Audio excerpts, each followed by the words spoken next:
Hello, everybody. How are you guys doing out there in the world?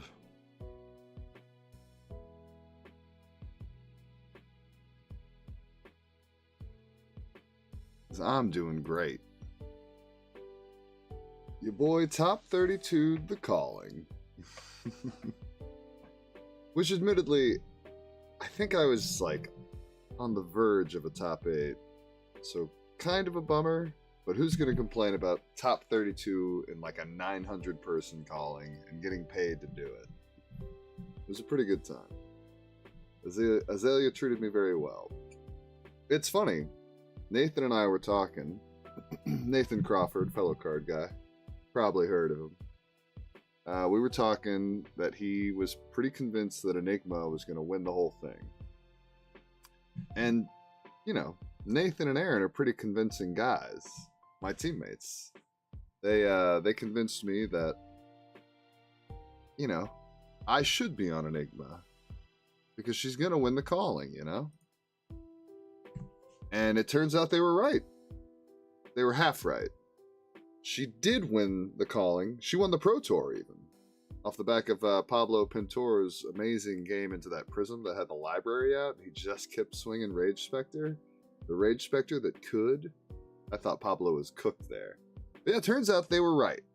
Enigma did win the Pro Tour. Enigma even won the calling, which is the thing that was more likely to have Aurora win, in my opinion. And I guess Mengucci almost did. Shout out to Mengucci. I was chatting with him on the Saturday of the calling. Very nice, very cool guy. I don't know much about Magic the Gathering, but my Flesh and Blood friends who did play Magic the Gathering, they speak highly of Mengucci, so it's cool to chat with him for a second. He was a cool guy. But yeah, so Enigma won both events, but the half they were wrong about is that I should have been playing it. I'll say I'm a pretty darn good Enigma drafter, in part the Mistveil. I think at a casual level, I'll play Enigma, you know, good enough to win. But at the Pro Tour, I was just catching myself left and right, like not making outright mistakes. But the turn would be wrapping up, and I'd be like, ooh, missed a point of value there. Ooh, missed a point of value there. Like, just these little things where if you're playing in the Pro Tour, you can't end your turn going, ooh, there's like 1 or 2 value I missed there. Because that 1 or 2 value is going to lose you the freaking game. And that's basically what happened. I went 4-4 in the Pro Tour, and that was, I believe, 1-3... no, 1-4. I went 1-4 in Constructed with Enigma in the Pro Tour, and then 3-0'd my draft just to salvage a 4-4 record.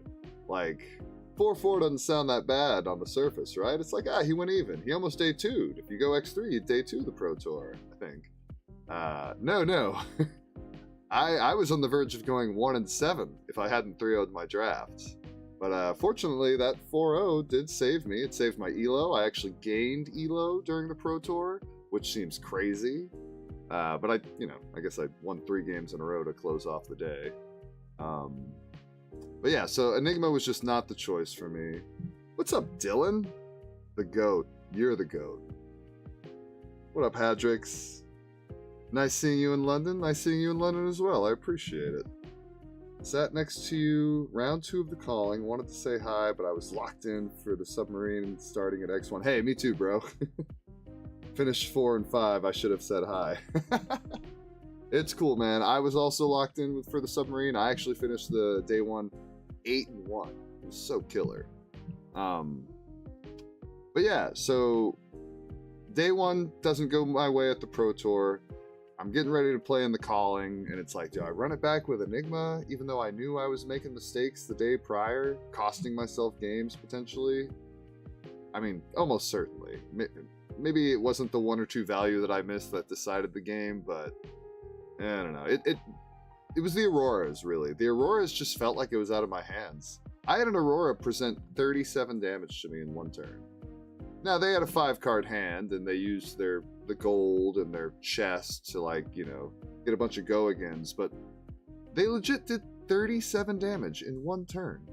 It's like, that was almost defeating. Like, I think that might have been the straw that broke the camel's back. I was like, why am I playing Enigma if I'm just going to get slapped for a 37?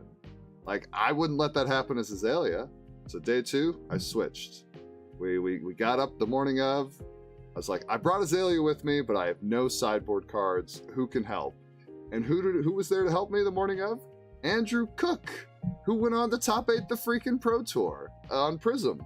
Andrew Cook was my ace in the hole because I knew that I wanted a crow's nest and I wanted 2 tar pit traps.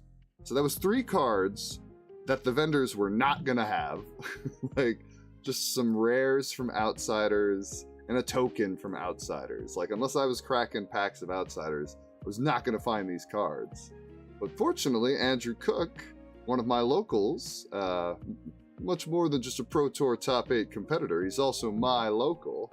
He's a bit of an armory grinder, and he had in his binder a cold foil crow's nest and 2 extended art rainbow foil tar pit traps. So he was everything I needed. Andrew Cook was not only kicking butt for himself, he was kicking butt for me too.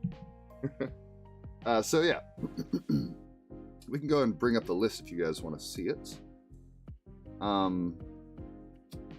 It's really, you know, it's kind of a stock standard Azalea list, except I've gotten rid of drill shots.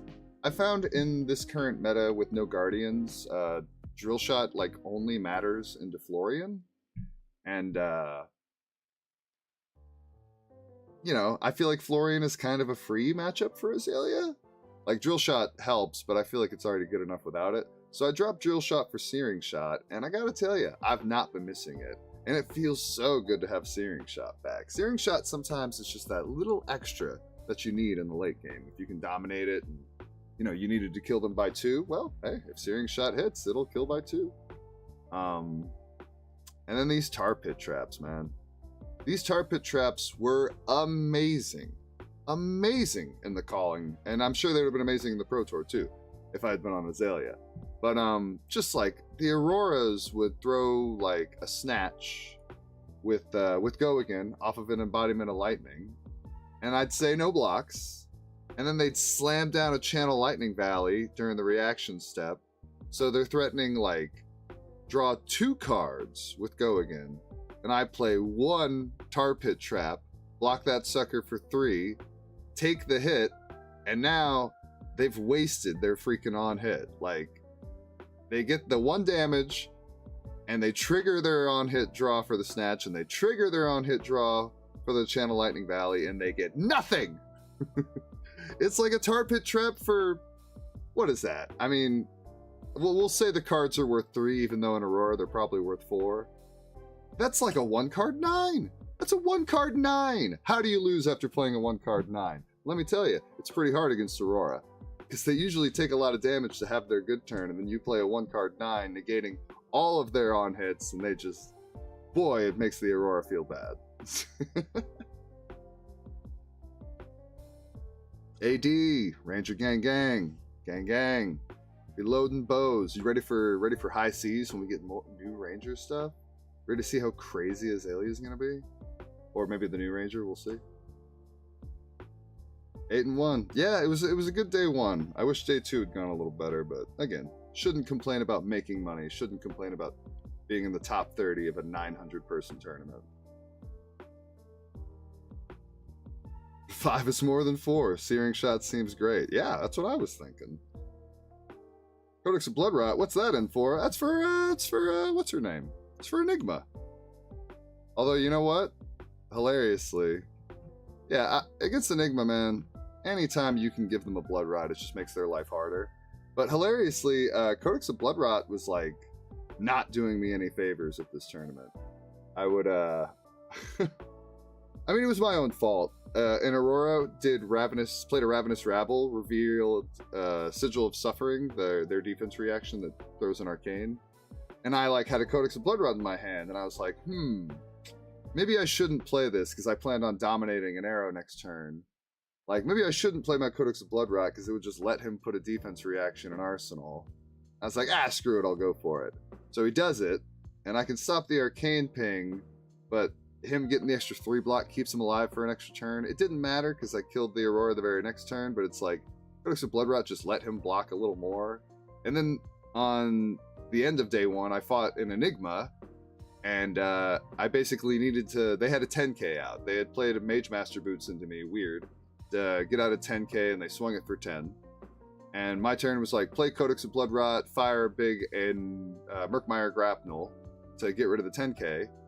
And the Codex of Bloodrot, again, put a defense reaction into their arsenal, which let them protect the 10k, so they got a whole nother swing out of it for 10. And I'm just like, well, now I've really got to get rid of it. And fortunately, I like had a blind Azalea that found my other Murkmire Grapnel, and I was able to kill him through the 10k with big enough dominate. But it was pretty embarrassing to know that, like, I had to eat another 10 to the face because I gave him an out by letting him put a D-react in his arsenal with Codex of Bloodrot. So be careful with Codex of Bloodrot, because I nearly lost to that Enigma because I let him keep a 10k for an extra swing. That was pretty terrifying. But yeah, I mean, generally speaking, I love this card. But depending on the new cards we get in High Seas, this one could very easily be on the chopping block. But anyways, the deck just treated me so good. And the Tar Pit traps were amazing. Oh, and this was the other thing. I made room for Crow's Nest, which is funny because I got rid of Drill Shot. But again, you know, Enigma was the name of the game at this tournament, and the Arcane Quiver doesn't do squat against Enigma, where sometimes Crow's Nest makes all the difference. Like, I won a game, literally, because, I don't know if it was Murkmire or Infecting Shot, but there was a game I won by, like, 1 health exactly off of the back of a Dominate. If they had had 1 more life, they live, and they can just, like, probably kill me with, I think they had, like, the ability to make, like, a Mirror Guy or something. So if they can, like, drop to 1, they just blow me out of the water and end the game. But because I used Crow's Nest 1 time during that game, I made up for that 1 extra point of value. So I think as long as Enigma's around, you kind of need Crow's Nest. It just makes your Infecting Shots and your Murkmires more potent. It's free value, like, aside from the fact that you have to make room in the sideboard. I don't know. It won me games, so I was very happy with Crow's Nest. As someone who was close to cutting it completely, I was very happy to have it back on the list. I will say Balance of Justice did nothing. Arcanite Fortress was for Kano. I never saw a Kano, but there were Kanos there, so, you know. But yeah, I'm pretty happy with this current iteration of Azalea. Like, unless you want to play Sandscour Great Bow, or New Horizon, which I think is crazy because Skullbone's so good, but there's a lot of people talking about Death Dealer New Horizon, even though the bow doesn't work with the double arsenal. I don't know. It's a weird thing, but as long as you're just going for a traditional Death Dealer, Skullbone cross wrap, minimal blues, like, I think this is pretty much the best of the best, in my opinion. But yeah, so something exciting happened at this tournament. We can go through my matchups if you want to see, but the most exciting one, let's see if I can find it. I think it was round 5.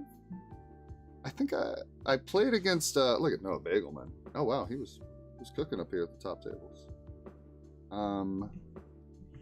I played against Brody in a round. Not this one. This was against Mike. An Aurora. There were a lot of Auroras, and one of the prevailing or one of the themes of the day was all the Auroras were making me go first. Or no, they were choosing to go first, rather. Which, you know, on a surface level, I think I understand that. Here it is, Brody. I understand why the Auroras were choosing to go first, because they didn't want me to dominate like a big turn 0 red in the ledger, or just a big turn 0 anything, you know? Just to start off, nobody wants to start the game at 32, or whatever it may be. But I think that the Auroras were all shooting themselves in the foot. They were all kind of doing themselves a disservice, because I was thrilled to go second. Every time they chose, like, go first, make me go second, I was, like, jumping for joy inside of my head. It's like, it just means I get to block for free. Unless you, like, I don't know, resolve a Channel Lightning Valley, make an Embodiment of Lightning, and somehow leak some damage through, like, I don't know. I'm not going to be too impressed with your turn. I guess, yeah, you throw a Ravenous Rabble, I block it for 4, you Lightning Press it, you play Channel Lightning Valley.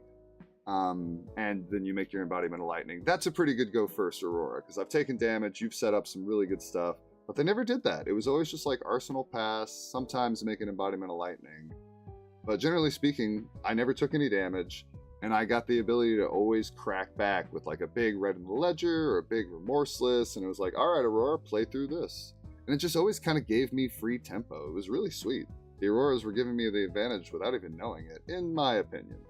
But anyways, to the exciting match. This is round 6, I think, or round 5. I sit down, and who is it? I had noticed the round prior that Brody was playing a buddy of mine like 2 tables over. And, you know, whenever you see someone who's like 2 tables over from you, it's like, oh, okay, we might be playing. There's a chance I'm playing that guy. And I saw Brody, and I remember thinking, like, oh, there's a chance we're playing next round. And then, boom. And like clockwork, I look at my phone, and I'm paired up against Brody. I already know he's on Azalea. So this is, like, kind of exciting, because the last time Brody and I played against each other in the Azalea mirror, it was in Atlanta at a Battle Hardened, and he absolutely thrashed me. Like, it was not close. And I pride myself at being decent at the mirror, but that's the mirror. The mirror is just toxic. Red in the Ledger makes it so one Azalea is not getting to play the game. They are not having a good time. So you can't even load your bow, you know? Like, you load and that's your turn. It's like really rough. But Brody, being the cool guy that he is, made a suggestion. And I took a picture of it just to commemorate the moment. Brody suggested that we cut our Red in the Ledgers and then play without them, which I've heard about Azaleas cutting the Red in the Ledgers in the mirror. I think I saw Brody and Michael Fang do it once at a tournament, or maybe they were just doing it for fun. I forget, but I'd never done it myself, basically. And when Brody asked me, I was gung-ho. I was like, sure, let's do it. That sounds like fun. And I gotta be honest with you, it was the most fun I've ever had in Azalea mirror. It was a good, like, back and forth slugfest. There was a turn where I think I blocked with my whole hand, and I just fired a 1 for 5 out of my arsenal off my tunic. There was a turn where Brody blocked with his whole hand, and all he did was arsenal pass, and like, it was weird situations, because like, it feels like such a match where you want to have this slugfest, but both times I was like, yeah, Brody, that was exactly right. If you didn't block with your whole hand and take a turn off, I'm pretty sure you just get backed into an unwinnable corner. And I think the same thing was true of me. Which was funny, I won the die roll here. I got to go second, so, you know, I did take a turn 0 punch to the face, but it wasn't Red in the Ledger. And over the course of the game, we had a really fun back and forth, like good slugfest, taking turns off where you needed to. And I got to the point where I thought it was pretty much over, but Brody had 2 cards left, 1 in hand, 1 in arsenal, and he says, you know what this is? And he prepares to blind Azalea, and I'm like, oh crap, it's 1-1. If he hits anything off the top, I'm dead. Which is so funny, because I felt like I was in this commanding position. I thought it was over, and then Brody reminded me, any dominate can get the job done here. And fortunately, he missed. But it was wild to think, like, and we talked about it after the game, like, the best Azalea games are the ones that come down to a blind Azalea that can, like, win it all. And that's what that came down to for Brody. He had a blind Azalea opportunity that would have just blown me out of the water and won the entire game. But fortunately for me, he missed. And it worked out great. We had a very fun game. I got the W, and I moved on to finish the day 8-1. I think Brody finished X and 2, maybe X and 3. I'm not positive, but anyway, in any case, it was a super fun game. It was a cool experience to have with somebody I respect and consider a pal. So it was very fun. Super fun to win too. Brody has a very positive record against me. It was funny. The first time we ever played, I beat him, and I used to go around being like, yeah, I'm undefeated into Brody Spurlock. And then, like, the next 3 games we played, he absolutely thrashed me, so I was not able to say that anymore. But it's nice to get it, like, I think we're 2-3 now, maybe 2-4. That's not so bad. Let's see if we can get those numbers up some more for me. But anyways, so that was day 1. Day 1 was great. Day 2 started off great. I won the first round, but then I ran into Brian Lorenz, And Brian Lorenz is a really cool guy. You probably know him. He's top 8'd quite a few events. His significant other, Mercy, was a finalist in the Osaka World Championship. And now he has knocked me out of a top 8 contention twice. Because in Chicago on Prism, I played a win-in against Brian, and he beat me, and he got top 8. And then now, day 2 in London, I played... It wasn't a win-in, but it was darn close to a win-in. It was round 2 of day 2. We were both X1, so the winner had pretty much a great shot, and he beat me, he top 8'd, I lost. I then played a win-in against an Enigma, and the Enigma did the one thing that the Enigmas need to do to beat me. I don't play I play bullseye bracers into Enigma, because I just think you need the extra power to kill her. Otherwise, you'll just find yourself into a losing position sometimes. But this Enigma, it was super close. They finally set up a mirror guy and finished the turn with a Warmonger's Diplomacy, and I had no way to take advantage of my arsenal. It was a Bolton shot, and I still had 3 Rain Razors left in deck, but unfortunately I didn't draw one. So my entire turn, after he played a mirror guy with me at low life, was just shoot, Bolton shot, and pass, and basically the Warmonger stole the game, and that's what was the end of my top 8 pursuit. Unfortunately, Brian Lorenz knocking me down a peg, which he's a really nice guy. It's fine. Just stinks that it's twice now he's beaten me when I was in top 8 potential, and then losing to an Enigma that just happened to have the Warmongers at the perfect time. So it was a great tournament. I'm very happy to have made money and to have almost top 8'd, but Azalea felt great. I wish I had played her on the Pro Tour, because I think there was a chance that just playing her as well as I do would have given me a fair shake. But in any case, now we're looking to high seas. There's that new treasure map card that seems like it would be nuts in Azalea. It's another like Codex level power card kinda. And then, like, you know, she doesn't need much. You give me a good arrow or 2, give me a good pump to replace, like, certain pumps that aren't quite up to snuff, and Azalea could be an absolute menace in the future. In any case, we're probably about to jump into some games, but I'd be curious to see what you guys are chatting about down there.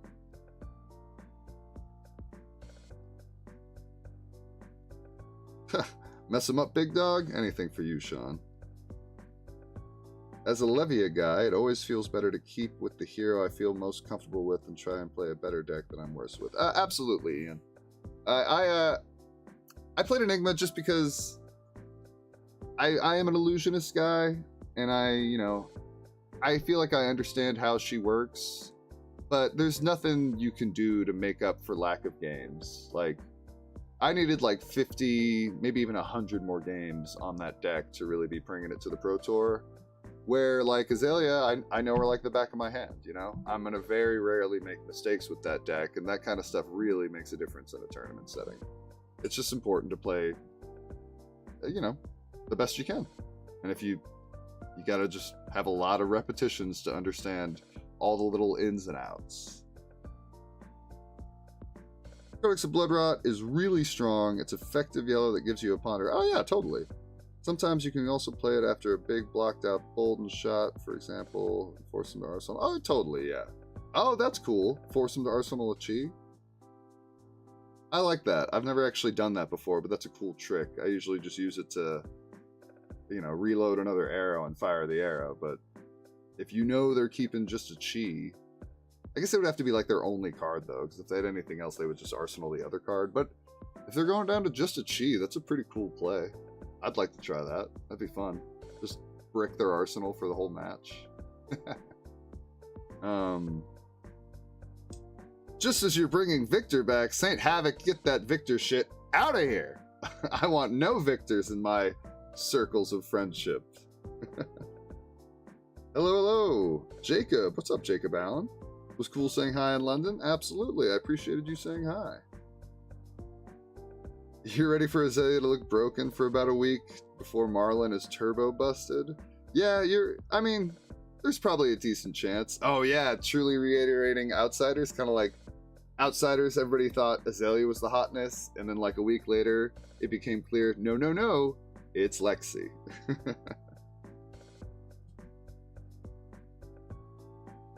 Stubbornness wins out in the end. Absolutely.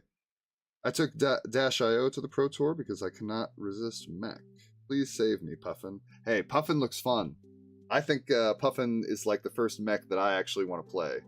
Because I'm not really a mech guy. It doesn't really, it's not exactly my cup of tea, but Puffin, I think I can get on board with Puffin. Puffin looks cool.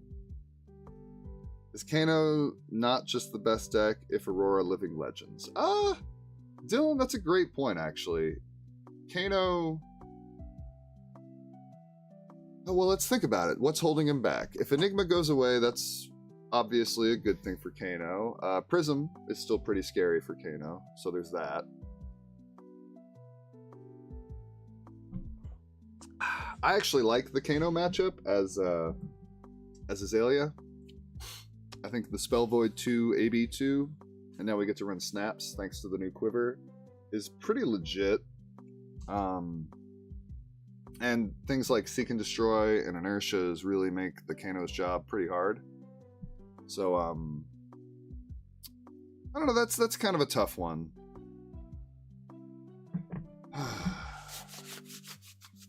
I'm sure he gets a lot better. I'll put it that way. I'm sure Kano gets a lot better. I don't think he'd be the best deck, but I'm sure he gets a lot better. Illusionist player saw the allies now on board. Yeah, there's a solid chance that it's the bird that hooked me. All right, well let's hop into a match. Let's have a little bit of fun with my girl. So I'm currently writing up like a little tournament report and stuff like that for the Patreon and the TheCardGuyz. I'm also going to share a sideboard guide as well, because I kind of feel like this is an Azalea that can do it all, you know.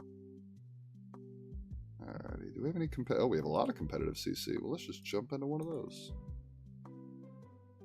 But yeah, if you are curious for a sideboard guide, then please come on by the TheCardGuyz Patreon. Maybe just message me. Maybe I'll give you a hookup on the down low. Are all these gonna fill up before I get in there? Oh gosh, a Florian. Well, I was just saying how I thought Florian was free. So let's do it. Hello. Oh, he's gonna let me go first? He didn't... We've been talking about how much I enjoy going second with Azalea, but this is a matchup where I want to go first, because I want to get as much free damage as I can. This is a match where I've been debating on actually running Crow's Nest, even though he throws Arcane. If he leans Fatigue, I want to be able to get the extra damage, so we're just going to do that. And we're just going to run all the arrows. Because I found you can beat Florian even if you fat deck, but if he is like Count Your Blessings style, like full on Fatigue, then you can't afford to not fat deck. This is an interesting turn 0. I guess it's just knock, send Endless Arrow for 10. It's probably the safest bet. Yeah, that's the safest bet. Because I want to end up with an arsenal, and I want both of those actually have on hits, so. Endless Arrow. Actually a pretty good turn 0. Because unless he gives me like a bunch of armor, I don't think he can stop this from hitting. And the Seek and Destroy, plus me getting the card back for Arsenal, really makes this kind of a cheat code. But yeah, Florian is too slow, in my opinion, to really stop what I'm trying to do. That's pretty good, you know. He gets to gain a little life and get more Earth cards into his graveyard, but it's like I'm cool with eating his 3 for 7s, his 3 for 8s, his 2 for 6s. Like, it's fine, because I'm going to be sending such big numbers at him that I think it doesn't matter a ton what he does. I mean, we'll see. Maybe this Florian is going to be able to kick my butt.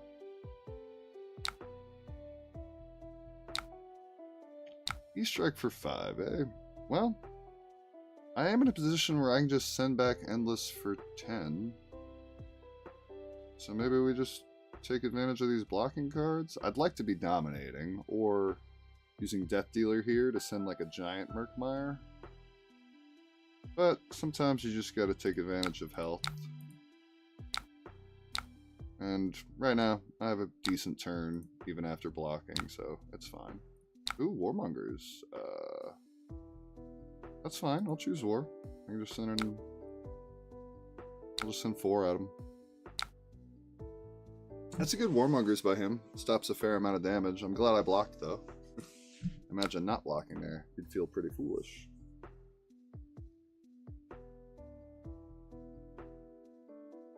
I think the existence of Prism puts a lot of pressure on Kano, absolutely. But I expect him to be extremely good for sure. Oh yeah, I mean, there's like not a ton holding Kano back right now outside of Prism and certain other things. And there's a lot of decks that like just kind of can't respect him.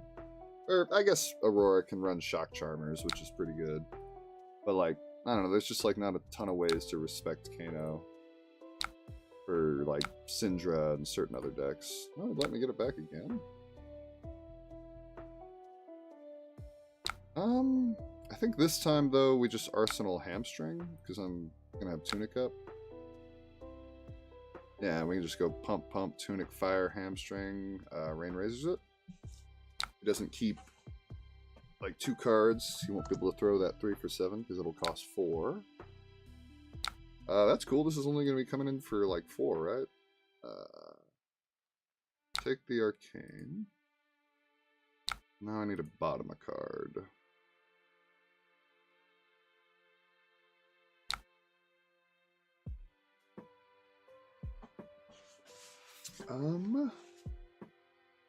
I was hoping to keep the Endless Arrow for Arsenal.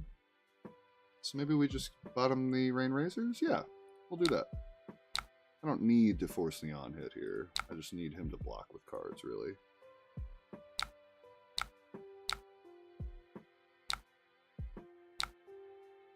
And there could be a pump on top. We might just load in the Endless. Or we can do that. I like that. We just send this Dominate at him.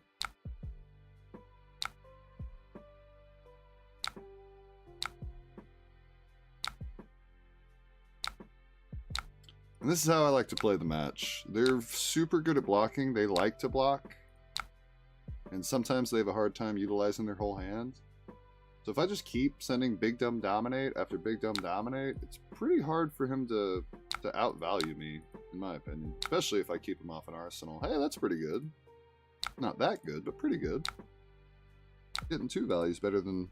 he made a chant too, actually. So technically he got 3 value out of that card. That's solid, actually.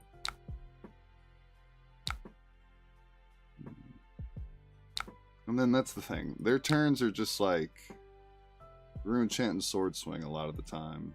And I just don't really care. Like, I get to negate this whole sword. Oh, it's only sword for 2? Well, unfortunately, I think I still block it. Yeah, because we're just going to send a huge Endless here. I guess I can... If I find a 1 cost on top, then this Remorseless is actually doing a lot of work.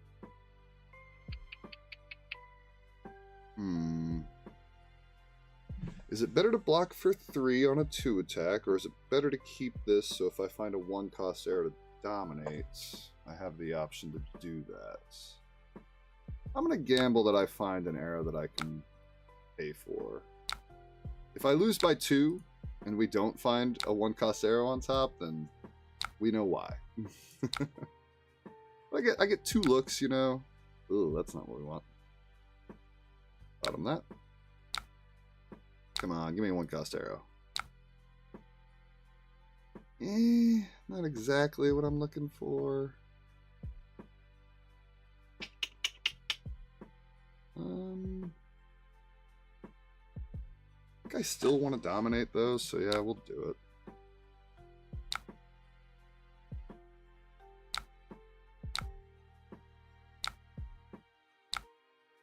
And I'll just pay it into Crow's Nest because I don't super want it in hand. I guess maybe I should have kept it to make him think that there's a follow-up threat, but it's fine. This is where drill shot would be better.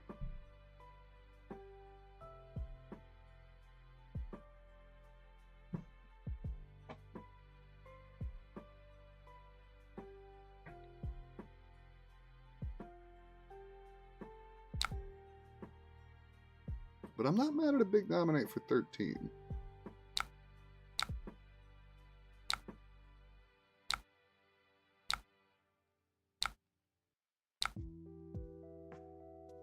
Oh, you know what? The real mistake there was not keeping it in hand to bait his face purgatory. That'd have been a great time to try and bait out the face purgatory. I didn't even think about that, actually. That would have been good. Oof, this hand is not exactly what I'm looking for. This card doesn't have go again, right?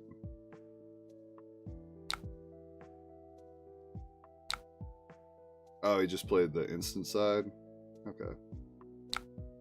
But what's hilarious?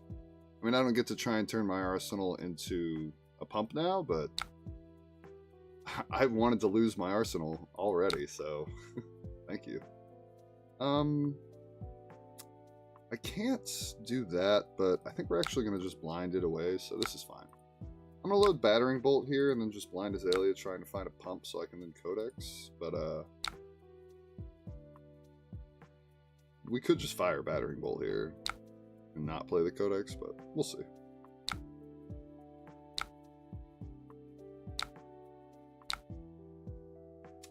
It's not exactly what I was looking for. You know what, though? It works. I can kind of just do everything. Now we blind. You know what? That'll do. That'll do. Pre-med. Ooh, and if he does face Purgatory, I've got 2 cards, so it doesn't even matter. Hell yeah. Oh, okay. Face wouldn't have had a way to trigger. Good point, Saint Havoc. Great point, as a matter of fact.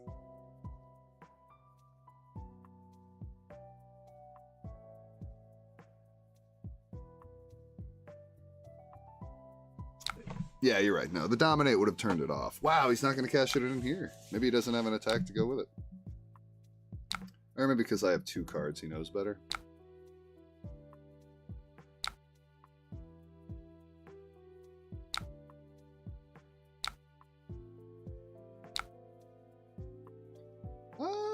It's a Dominate, but I don't think I want this. Or do I? If I draw a fistful of pumps, it could be pretty good. The name of this game is Dominate. We're going to keep that on top. Look at that. Because I did Codex of Bloodrot first, he doesn't get to go grab Fouling off of my Codex of Frailty, which is just a cheat code. Because the whole thing about this game is that, or this match rather, is that Felling... Oh, this doesn't get the bonus text because it went into Arsenal face down. That's a bummer. Well, Codex of Frailty, just letting them keep on recycling Felling the Crown is really rough, so I'm glad that I made it so... The sequencing there made it so he didn't get the value. Alright, 24 to 13. I have 3 Ponders. That's crazy.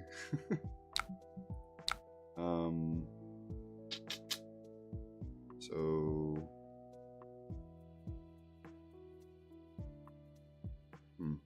Actually, I think I want the knock in hand now. Yeah. I mean, we could send a huge infecting shot here. 7? That's not going to be good enough, my friend. I will take it.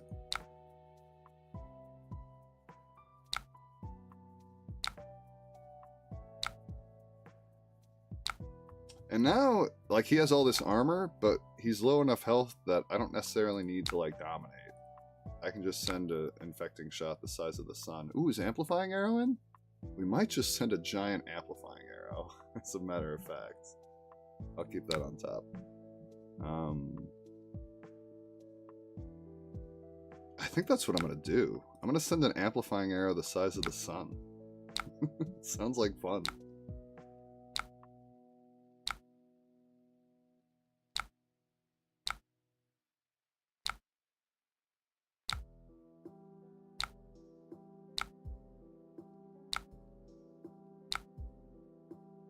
don't even know if Amplifying Arrow is the best choice, but it feels like it is because I'm playing so many pumps here. Oh, it's going to take me off an Arsenal. That could be risky. But, I mean, this thing's going to be huge, so whatever. How big are you? Is this like 20, I think? 18, okay. Not that big, but pretty big. It's got Dominate. He's at 10. This could be trouble. What up, Wookie? How you doing tonight? I get to play my favorite girl and talk about how I almost top 8'd with her in London. 18 Amplifying Arrow. One more pump and it would be 22. Gross. Could have been 20 if I could have found a way to get bullseyes in there. But I mean, 18 is pretty gnarly with Dominate, especially with him at 10. I think he'd have to give me all of his armor? Or maybe not all of it. You'd have to have a non-attack in hand to get value off of the chest. So that would essentially block for... Is he turned on? He's not even turned on, actually. I think he might just be dead. Or maybe he can drop to 2 if he has 2D reacts. Nice. Alright, now I just gotta hope I don't draw a brick.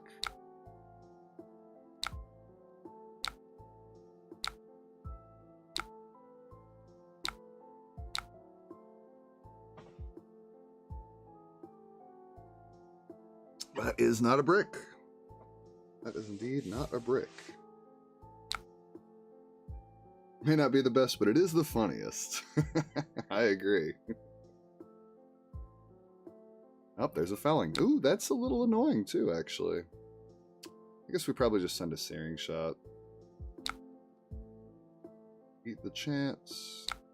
So it's feeling like Crow's Nest was not the move. I wouldn't mind just gaining a life off of the other quiver. It's the kind of thing where, like, if they're on Count Your Blessings, I probably would want Crow's Nest, but I feel like none of the Florians are on that anymore. So we're just going to bottom one of these, and then we'll load and shoot the searing shot, yeah. I'm going to have to drop to 8, though, which is no good. But he's at 2, so he has to respect this a lot. Oh, and there went his shoes to deal with the blood rot. That's great. I love that.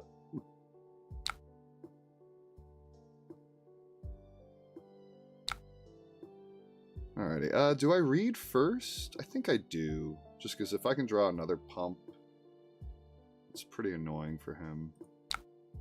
Or like an Endless Arrow to snap and then bullseyes. Oh my gosh, that's even better. That's cool. We'll take it.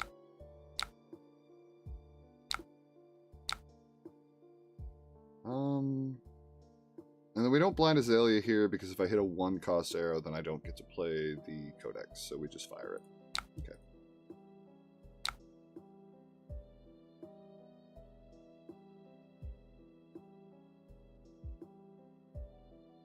This is cool because now he has to consider like playing around Rain Razors and stuff. A Crow's Nest did let me filter. That's a good point, Saint Havoc. It did something.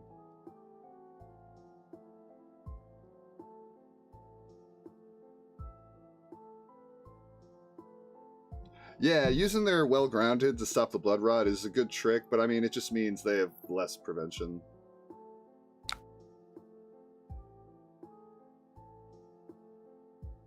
Oh, Face Purgatory coming out to play. Look at you. That's fine. I think I still win here, right? I think. I don't like that he has a 3-card hand. That's a bummer.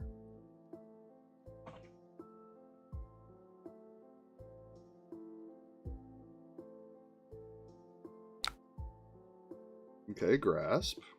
As long as it's not like Felling of the Crown. Okay, cool. I can deal with this. I don't like him gaining that life, but that's fine. Alright, so we take the chance.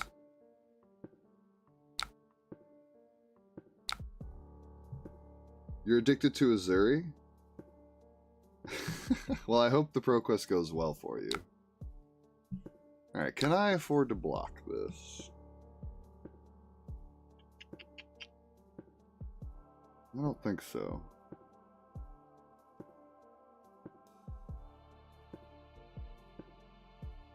I don't think so.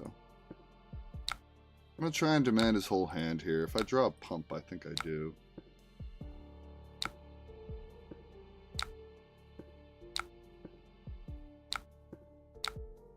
That's not a pump. I still got bullseyes. We can find one.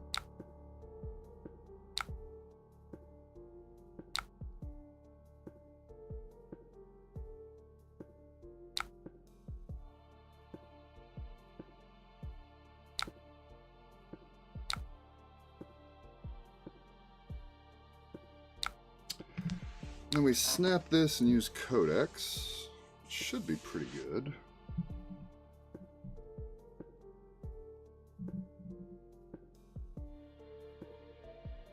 Yeah, bring Kano. I think that's the play.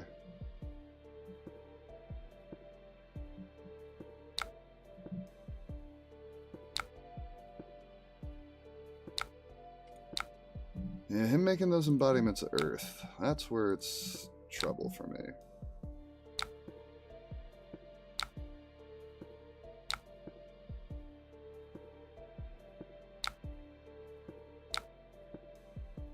That's fine.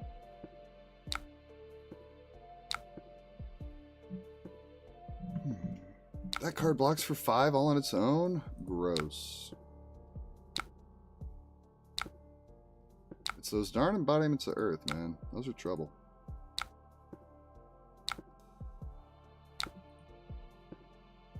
E-Strike. Probably for 7 if I had to guess. Okay, what's the situation? Well, we've got a knock. He's going to drop to 3. I think I got him. Just have to give him everything and drop to 1. Alright, because we just knock and then we send a big dominate. I think we should have him, I think. We'll find out.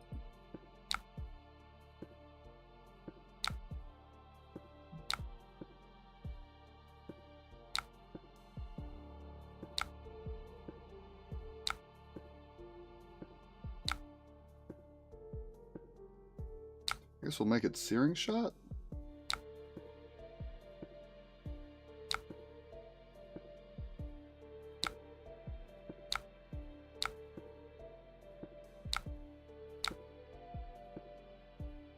I think it comes down to if he has a D-React in his arsenal or not.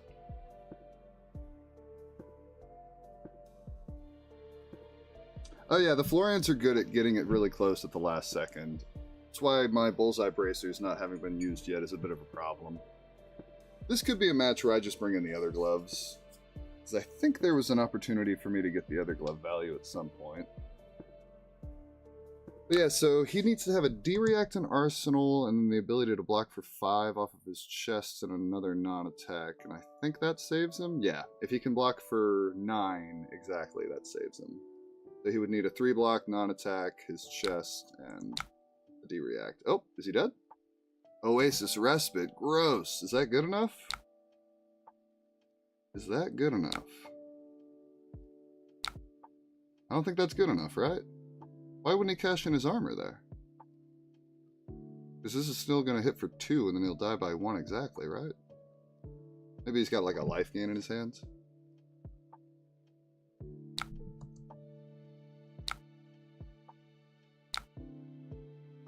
He goes to 1? Does Oasis stop 5? Prevent 4, block 4. Shouldn't I have hit for 2 and then done 1?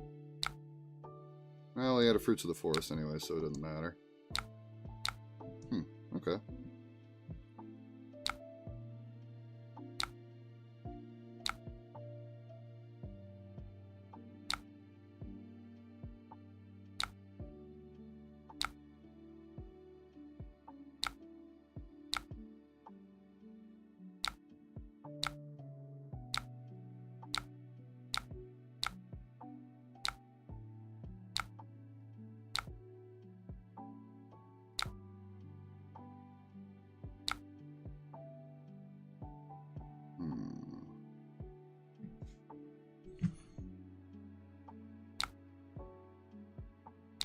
I had to get rid of my AB to do this line. I probably shouldn't have done that.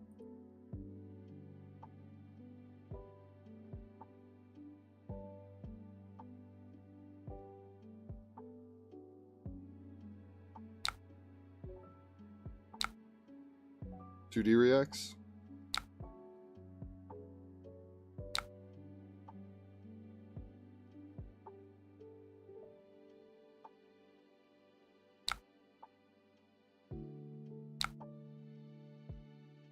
2D reacts. Crap, he got me. He got me. That's too bad. Did I do something wrong? There might have been a point of value missed somewhere. For 2 points, I guess. Well, good game. What? Oh, it's not over yet. What? Okay, I'll take another turn if you'll let me. I'm confused, but whatever.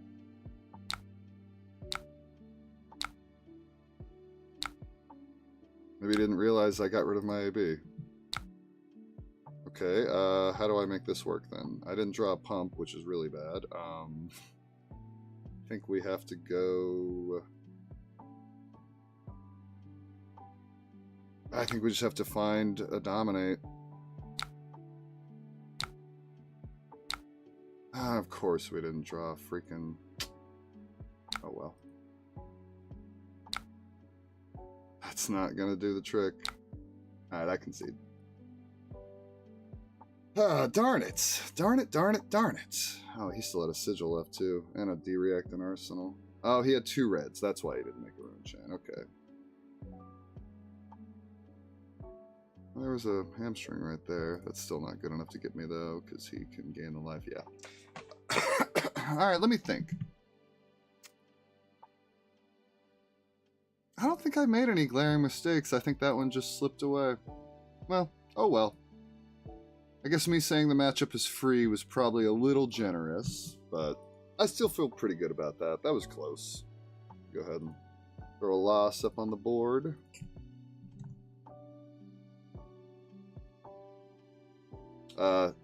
And then yeah, I think I'm definitely down to say Crow's Nest is not the move. It offers some things, but he wasn't trying to fatigue me. He was just trying to live. So that's fine. Go ahead and get a new lobby going. Put it CC public. Boop. Yeah, they had a good Warmongers. Ooh, a Fang. I'll go first. He's not going to do anything with Arcane, so there's no reason to run the other thing. Definitely that, because he likes to play reactions. I don't think they have any real on-hits, so I'm not going to run Tar Pit.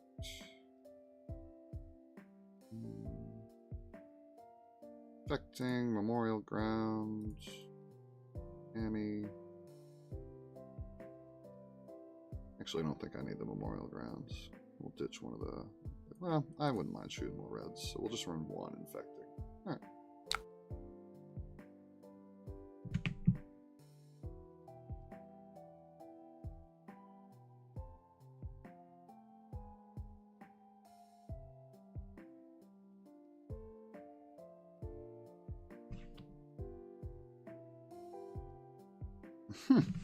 Oh, is this guy's name Lumina Boomina? That's funny.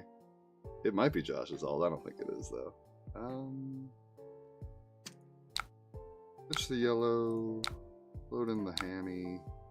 Find Azalea. Probably not an arrow. Didn't think it would be. And we'll just pass.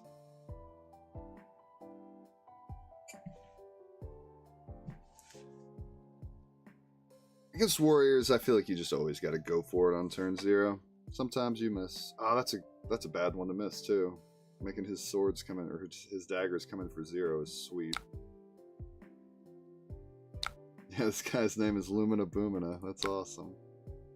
I don't think I blocked the first one. I'll block the second one. Maybe could have given a card on the first one. I do believe this turn is just going to be send a big red in the ledger. That'll do.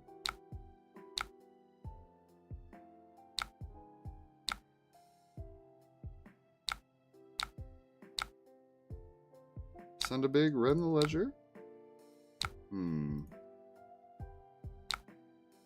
No, you don't play the Codex there, right? Yeah, no, you don't. I could give him a Frailty, but this Codex would be worth a lot more than that, so probably just going to Arsenal it. Especially with Tuna coming up, yeah, we'll just Arsenal it. That way I can just keep my pumps blocked with my arrows and then play a Codex turn. If only Widowmaker had better text. Yeah, the fact that they can just block with the Grasp, that has like no block left on it, but still turn off Widowmaker. That's the reason I've never really given Widowmaker a chance. I've had people tell me they like it as blue, but I don't know.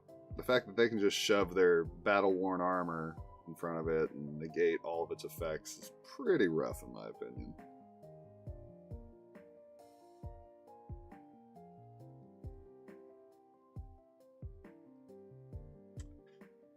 Oh, this Fang is having a little think on this retinal ledger.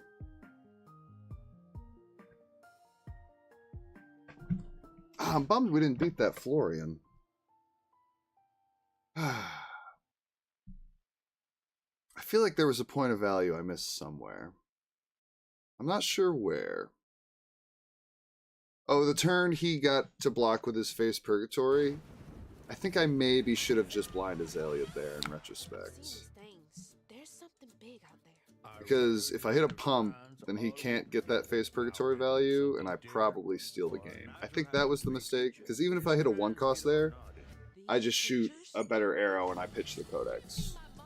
So yeah, I think that was the fuck up actually. Against the Florian, I should have just... Oh, he's blocking with that, cool. I should have blind Azalea there, because if it's a 1-cost arrow, it's better than what I was doing. And if it's a pump, that's also better. I just wanted to play the Codex, but I wasn't thinking about face Purgatory. So, yeah, I think that was the punt, actually. Cool, cool, cool, cool. That definitely makes me feel a little better about that game, knowing that there was a win, potentially. I just didn't see it.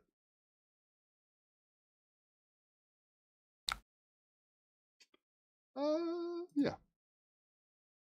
Oh, we only got 1 pump. That's a bummer. This is your turn? Mark me, play pledge?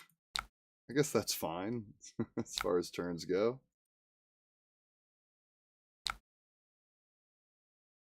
Am I going to pick up the new Ranger, or which from the high seas are you going to try? I'm actually excited about Gravy Bones, just because he's a new hero type. We haven't had a new hero type since Assassin, and before that, Illusionist. So I'm pretty stoked to get to play, like, just Necromancer. But outside of that, I'm probably the most excited for Marlin. But I'm excited for Puffin, too. This is a set where all 3 heroes kind of interest me, so we will see. Alright, so... Okay, cool. I was going to say, if I can find a better option than Codex right now, because Codex with all these cards in my hand, I do not believe is the best option. So we're going to keep that on top. Then we'll Azalea into it. Play out a rain. I'm not going to get to play 2 arrows here, but we'll still get to do some pretty good stuff. I kind of want to shoot the battering bolt. I have a yellow. Yeah, let's do it. I have Tunic up and a yellow. We might as well take advantage of it. Play that. Why not? Play that. And Tunic. Oh, wait. I don't even have to Tunic because we can just pitch this card in hand. Since I've got a Ponder, we don't need to keep it. 11. And if it hits, you probably have to get rid of your hand and lose life. I love this card into Warriors. Show your hand, and everything that's a reaction or an instant, you have to throw away and lose life for it. That's just like, into Warriors, that's like cheating. Especially this Warrior who plays both instants and reactions, because some of his instants work like reactions.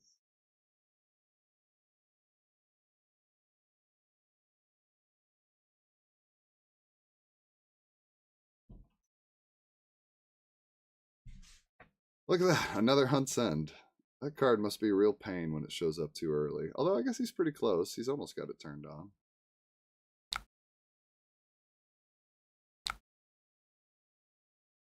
Are those other cards not reactions? Really? Oh wow, 2 Blaze Hedgehogs. Ha! That's funny. Does your arsenal turn them on? I'm curious.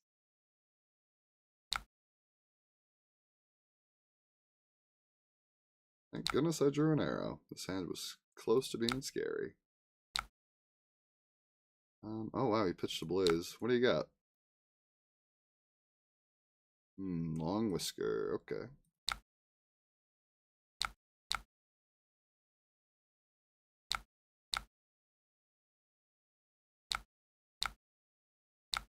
And there's the Blaze. Ooh, and he can swing the sword. This turn is not too bad. It's not amazing, but it's not too bad. No blocks. This hand is crazy on my end.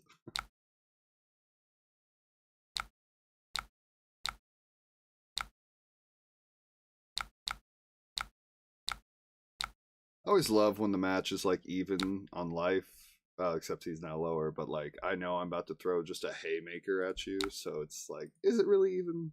Is it? Oh my gosh, this is gonna say you don't get to have an arsenal in so many different ways. Sure. Oop.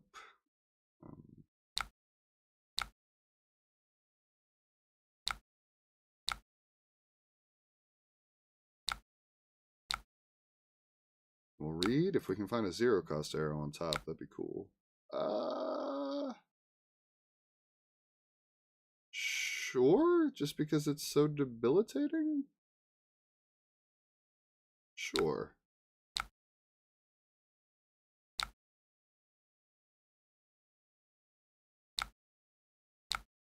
Yeah, like this is gonna really fuck up his mojo. So why not? Good luck dealing with this. I miss out on some value because I have to pitch my pumps, but like this should be pretty backbreaking for him, I think. We'll find out.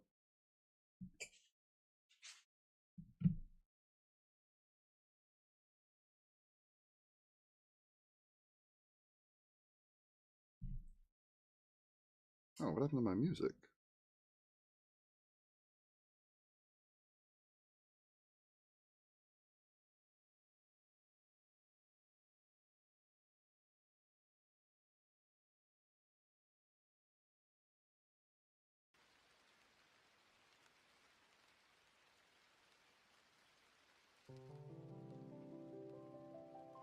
That's a good point, actually. My pitch stack just got awesome. I guess while this Fang thinks I'm going to go grab another beer, I'll be right back. No, we don't want to claim victory. Unless he's actually not there, but I'll let him think for at least a second.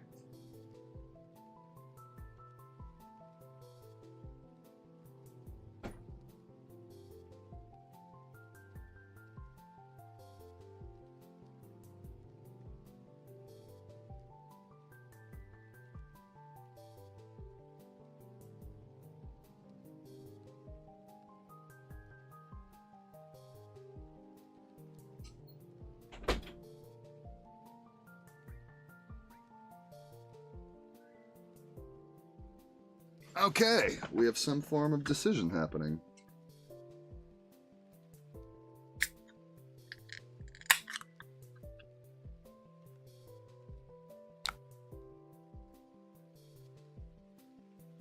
Only blocking with the hat. Interesting. Thought for sure I'd see a reaction in there too.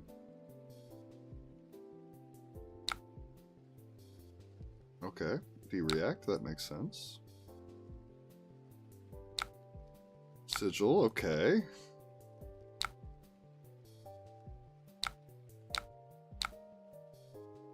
Oh, nice. And he loses the other two and loses life. Awesome. That's why I did it. I was like, yeah, I don't get to throw as big an arrow, but it like could just steal his entire turn. And it did. He doesn't even get to keep his fealties. Oh my god, that's like cheating.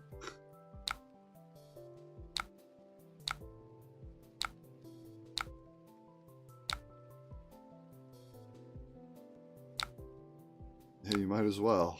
You might as well. I probably could have blocked with one of these cards in retrospect. Oh well. I can use them all. That's fine. Oh, he's going to make a fealty. I should have given him a card. That's on me. I should have given him... I forgot I was marked. Oh my god, doesn't matter. This arrow is going to be huge. And we can dominate whatever we want to dominate too. Gross. Do I still have a knock left? No, we shot them both. I was gonna say, I'll go grab another knock. Like, that'd be cool.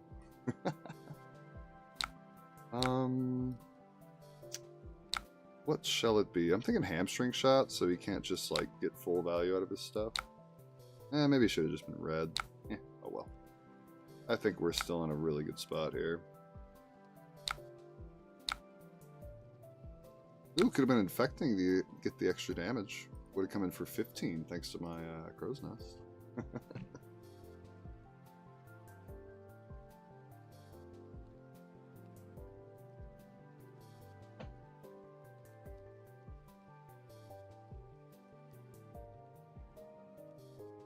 God, I love Dominate. Azalea just makes Dominate feel so good. Yeah, this should have been red. It's fine, though. Hamstring's fun. Because now he's going to have to pitch one of his reactions away. I feel like maybe Fang never wants to be on an Arsenal, but I feel like I've never let this guy go on Arsenal.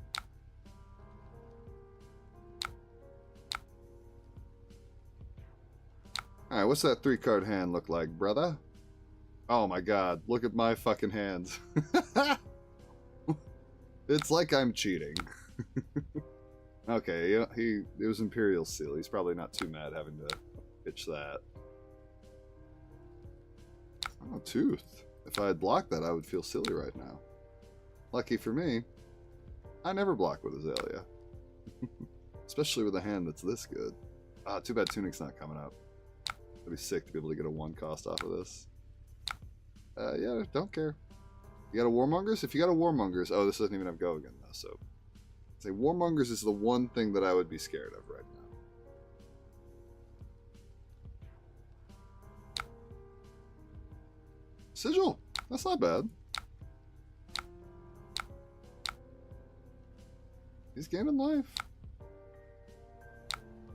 What do we got on top? Better Bolton Shot? Red one?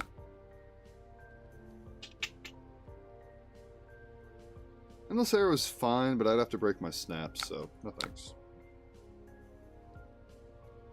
I think we'll just send like a piddly Bolton Shot, and then we'll send a big Codex thing. Probably an Endless Arrow if I had to guess. If we had a Rain Razors this turn, it would definitely be Endless Arrow, because we would try to snap Bullseye it. Yeah, Endless. If I had a Searing Shot in Grave, it'd be Searing. That's the other reason I put Searing Shot in.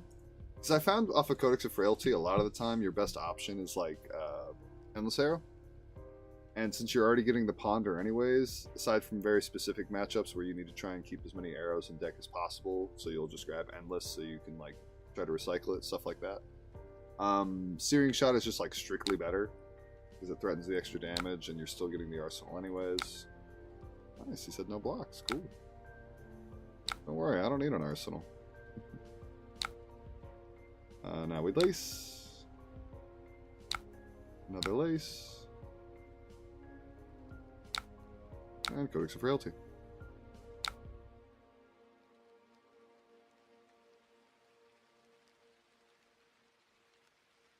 Oh, and he had to go get his Blazing Hedgehog. Ha! That's funny.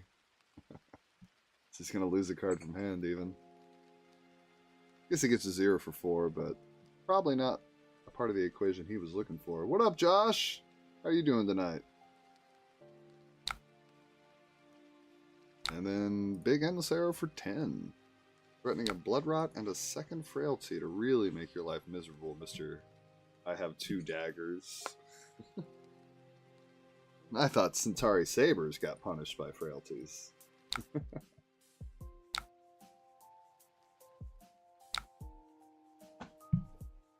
Okay, a Smoke Out. I see you. Look at you being able to block. Ooh, and a Shelter. He's actually going to stop all the damage. Look at him. It's pretty good. I'll let my Ponder pop, and we'll see what your 2-card hand has got going for it. Oh, I like all this.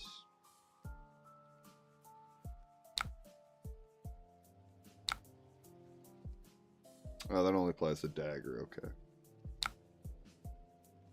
I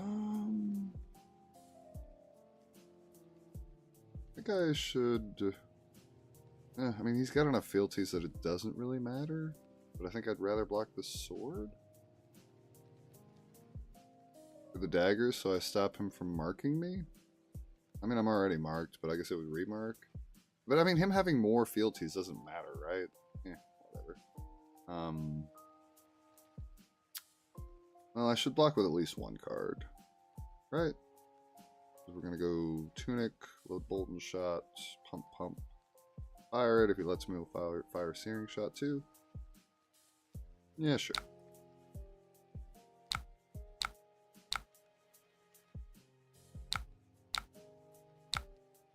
That one will block.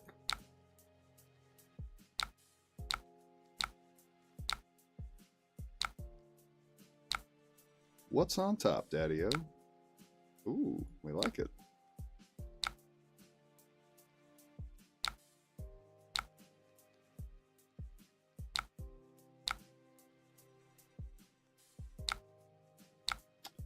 Now, well, we can see if there's a Dominate on top, actually. Might as well check. There's not. But now, for a Bolt and Shot, the size of the sun. Good luck dealing with this. 13. If you let any of it hit, I'm going to send more.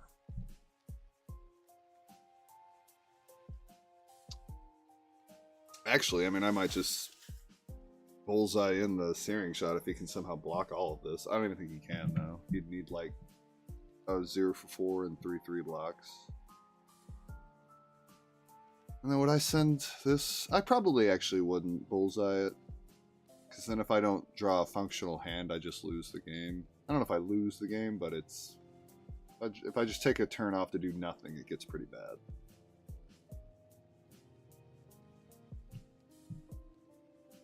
I'm doing good. I'm doing good. Losing another Illusionist this weekend. Starting to realize maybe getting to Illusionist was a mistake.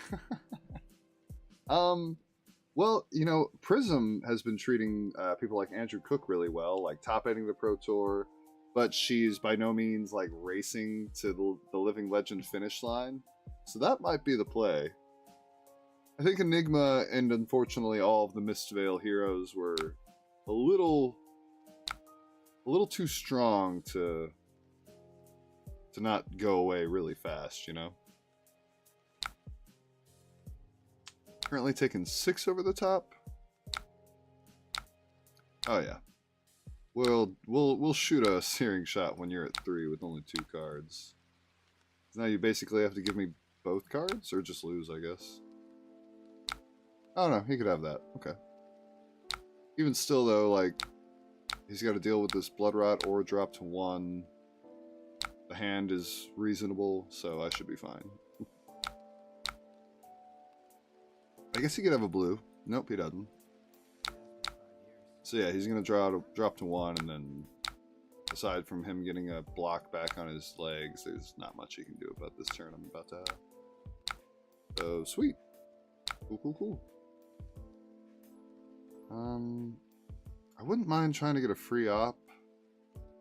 Oh, that was a slip of the finger right there. I'm gonna say I wouldn't mind getting a free opt here, but I need to pitch and do things with... Yeah, this would be the card I would be cool with putting in Arsenal, but it was on top of my deck. I think I'm chill with just blind Azaleaing here, because if it's an arrow, I win. That is actually one of the few things I didn't want to see. It's fine. We can go grab a Bolt and Shot.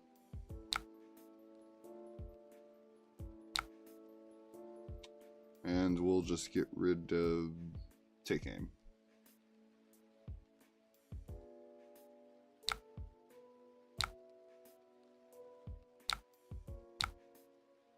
Yeah.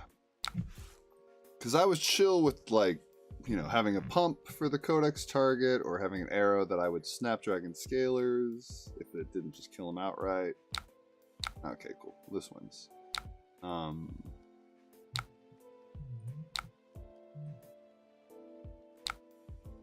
And we'll just grab, doesn't really matter, because he won't be able to block all of it off of one card. And GG. Cool. Oh, that card didn't even block. Good game, Lumina Boomina. That was a good one. Alright, so we are currently 1-1. Had a very good time into a Fang, and didn't go for a blind Azalea against the Florian that I think would have made the difference. So, not bad at all. I'm gonna run to the restroom real quick actually, so give me a minute. I will be right back.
Alright.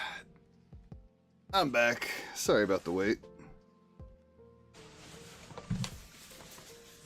What are we chatting about in here? Losing another illusionist, that's right.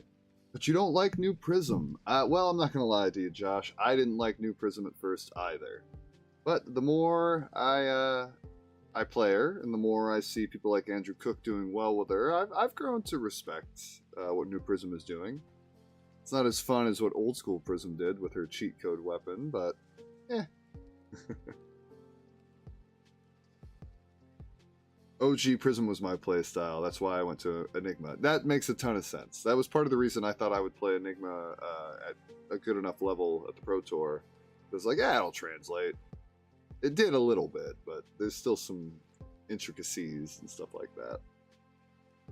I enjoy my auras as weapons. New Prism doesn't have that. You just kind of have to look at the angels as being your weapons. It's a little weird to wrap your head around it, but they're still pretty good. You got room for gravy now, at least. Oh yeah, hell yeah. That's kind of where I'm at, you know? Like, I'm excited to give New Age Prism another shake, you know? Just, because she's a better hero than I gave her credit. She's just not the cheat code that Old School Prism was.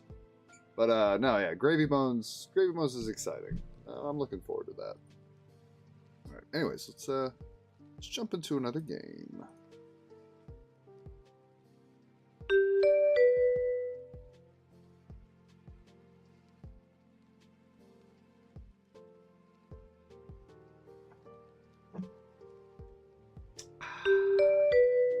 Vincent. You know what's a bummer about Vincent?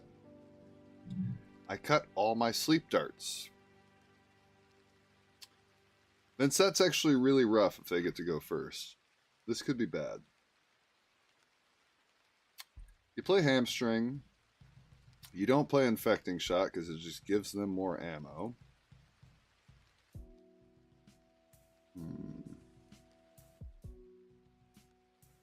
I don't know if I play Memorial Ground. I don't think I do. I think I just need to be like a well-oiled machine. I'll throw in a blue. Yeah, screw it. We'll play Memorial Ground. I don't really want to throw in Merc Myers, so yeah.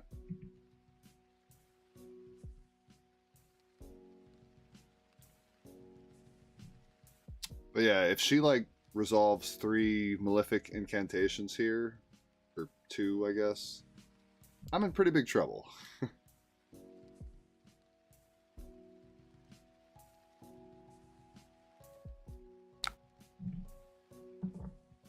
Oh, fuck. That's the from hand one. That's trouble.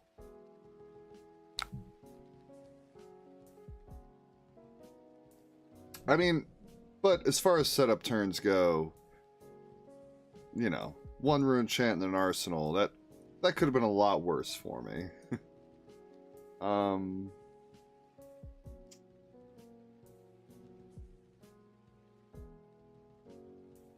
Well, we're playing both of these so I can get a free opt. And I think we gotta pitch the Rain Razors, unfortunately. I mean, technically I don't have to, but I'd rather draw a pump. Well, no, I'd rather draw a pump.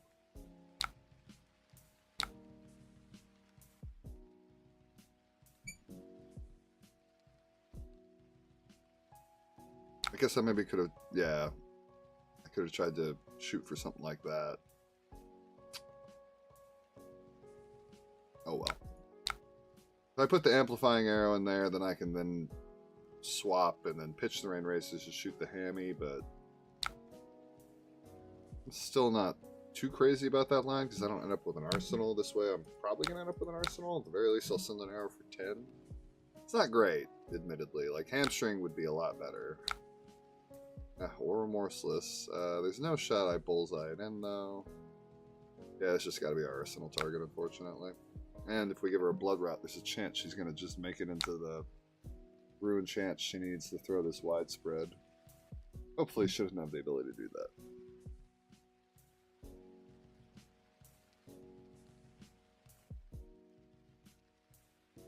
Oh yeah, the new Ranger seems like she's going to really take advantage of Death Dealer. That's why if Azalea ever goes away, I feel like a new Ranger might struggle to figure out like what bow they want to use. I mean, that being said, they might not even use Death Dealer, you know, we'll see. Maybe the new cannon thing that doesn't load. Have you seen the new cannon crossbow looking thing? It doesn't load an arrow. You pay for it and it does things, but it doesn't put an arrow into your arsenal. A little interesting. I bet you he's turning this into more rune chance. He's got Dirge. Well, not yet, but I still could come. Okay, no Dirge. I stand corrected.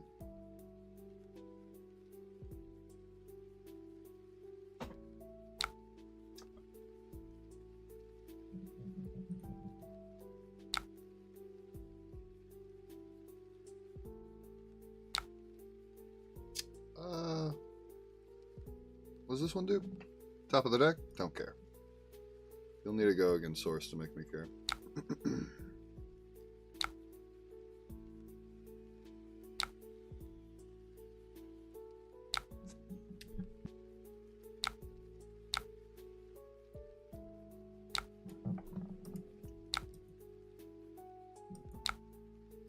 I don't even know, go against Source, they would have an arsenal that would also make the Ruin chance to make widespread playable, so yeah, I'm cool with that.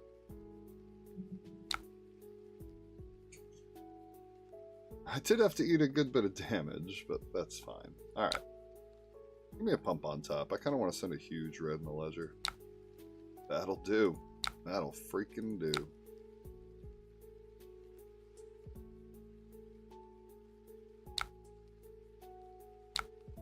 Alrighty. Now we hope we find another pump on top, since I'm threatening a ponder, but if I find an arrow, it's not the end of the world.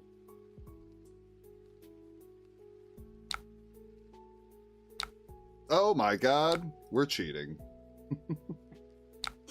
What is this going to be, 17? Threatening 2 blood rots? And threatening red? Even though Vincent is usually chill with just like throwing 1 attack, they usually like to do some things before they throw the attack. So this should be pretty tough. Especially since it's technically threatening 21. Although they're good at turning blood rots into just value for them.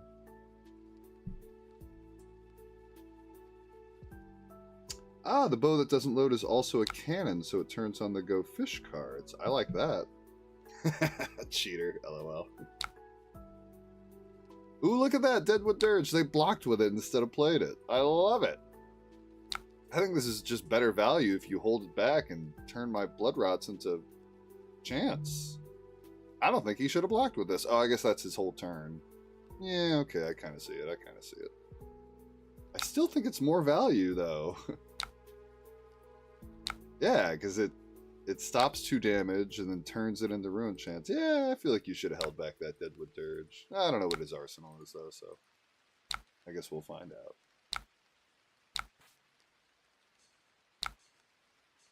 Hello, Hammy. Oh, hello, no pumps.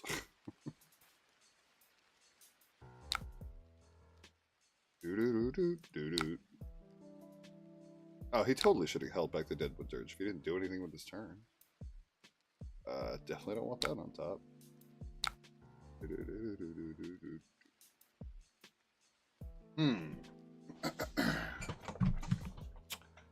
Face Purgatory makes this turn annoying. I think we blind here. That'll do. I guess I just can't play both pumps.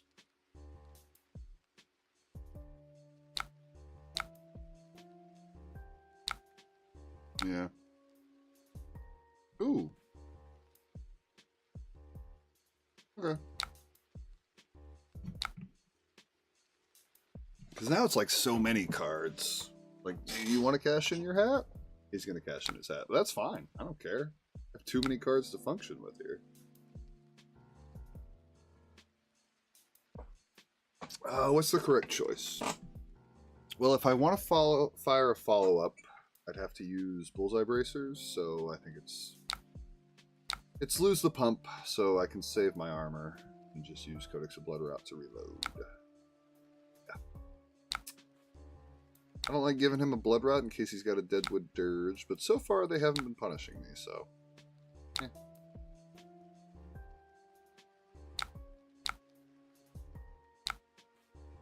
Okay.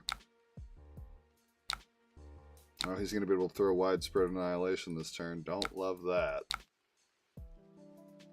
But it is what it is. Oh, he got rid of his hat and then oh my god! It's like we're cheating! Say it again, Josh. The second he blocks with his Face Purgatory, I draw the Rain Razor's Bolt and Shot Codex turn. Like, what? Oh no, of course it's Widespread. It's fine. We'll just lose the Lace with Frailty. It's fine. It's fine. Yeah, skip them all. See, if I click skip all Ruin Chance, why do I have an opportunity to click it again? Whatever. Yeah, you got it. Send me the bill. It's fine. This turn is still going to be good. I'm just going to lose my Lace with Frailty, which is kind of a bummer, but I think we'll manage. I think we'll be okay. Alrighty. What's on top? Better Bolt and Shot? Red Bolt and Shot? No. Do I want this? I don't think I want this. We'll put that on the bottom. God, Pre-Med is just the first, like, it's the best as, like, your first pump, you know? Because the on-hit lasts for the turn. So it's just so innocuous. It's like, yeah, what? Surely I don't have rain razors in the codex here. This is just a natural pump into Bolton shot turn. Oh, wait. Hold on. I screwed up there. I was just clicking pass all willy-nilly. Forgot I had rain razors. Or didn't forget, but I'm just a silly goose who loves to click pass. You know, Taylor Crawford, my teammate, he's got a tattoo of a silly goose, which I think is honestly really cool. I consider myself a bit of a silly goose, so maybe someday if I get a tattoo, I'll take a page out of his book and follow suit. And then, do I have Endless Arrow Engrave? Oh, I don't have an Endless Arrow Engrave. That's not good. But I do have Tunic up and I have red, so it'll be red.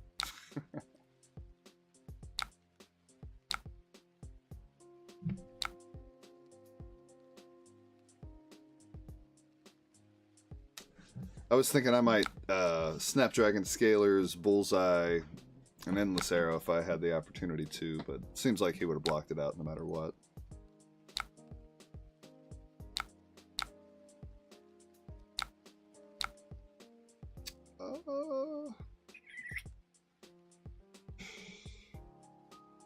I'll keep the blue in hand. Sometimes Spire Sniping is actually decent in Arsenal, but I think I'd rather have it in hand here. You better have some form of disruption, because I'm about to send a big old Searing Shot at you.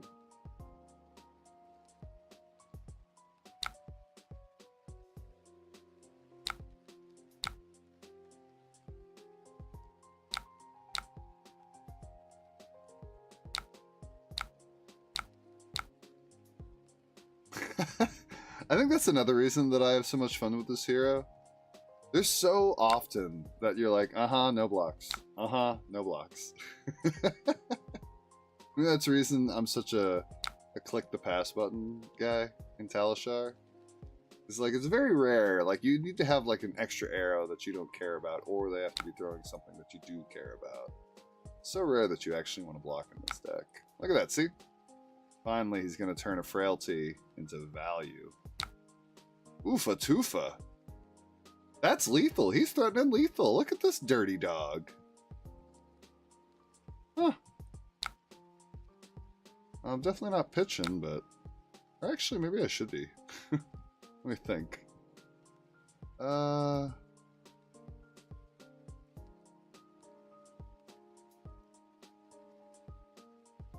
He's at 10. I think I'm just going to drop to 1. I'll give him Tunic. If I draw a pump, I feel like that's enough to say, like, you have to give me everything.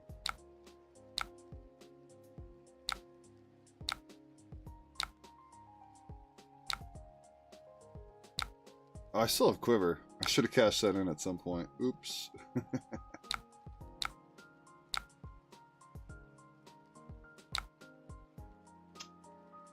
That's pretty good. That's pretty good. We'll keep that on top. That might just win me the game right there.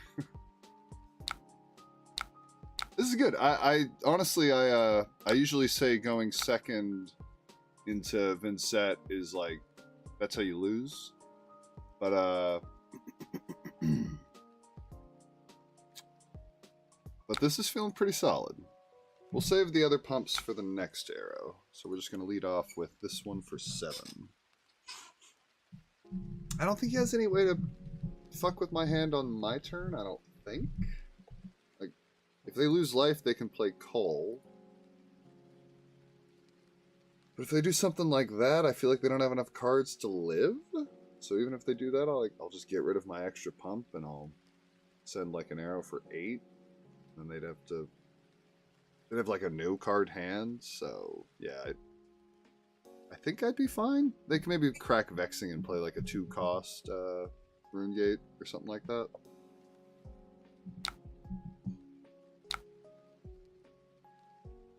We'll definitely snap that.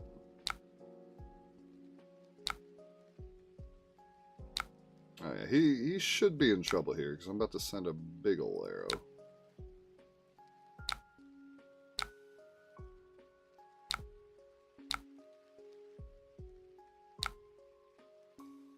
Probably just red. It's the only one cost I have available to me. If you're blocking with Ranger, it usually means you're losing. Generally speaking, Josh. Or if you have cards in your hand that aren't serving a purpose. But yeah, generally speaking, that's a good point. And big old red for 11, I think. With you at 4, you have to give me at least... Yeah, you have to give me all 3 cards, actually. Even with your armor. Unless you had a 4 block in hand, that wouldn't be good enough. Well, they're not going to die to Blood Debt, because they don't have anything in Banish.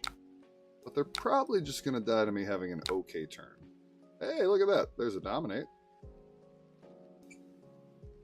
No, when you have the ability to go wide too, yeah, it's over. What you got on top? That'll do. We believe 8 Dominate is good enough with you at 2. No armor, and I don't believe any tricks to survive. They could block for 5 or 6, but they still die, so yeah. Good game. Alright. That brings us up to 2-1.